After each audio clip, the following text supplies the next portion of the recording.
Welcome to the Tech Egg. Don't get scrambled. Enjoy the video. In this video, I will show you how to make a delicious shrimp soup. First, let's gather our essential ingredients. You will need about 1 pound of fresh shrimp, peeled and deveined for convenience. We'll also use aromatic vegetables such as 1 onion, 2 cloves of garlic, and 1 stalk of celery. Make sure to have 4 cups of your preferred broth, either chicken or vegetable, and 1 14-ounce can of diced tomatoes. A little olive oil will also be key. Now, let's begin building that incredible flavor base.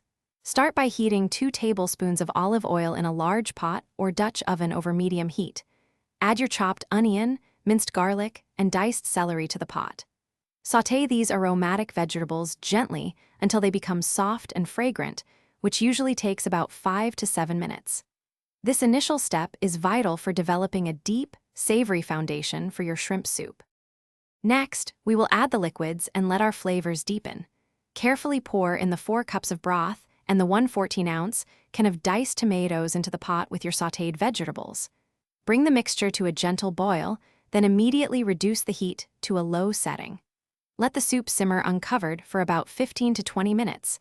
This allows all the wonderful ingredients to meld together beautifully.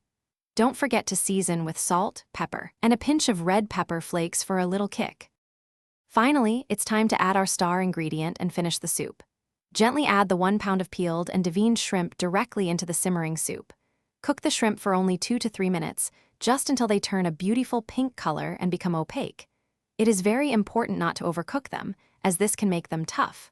Once cooked, remove from heat and garnish your delicious shrimp soup with fresh chopped cilantro or parsley.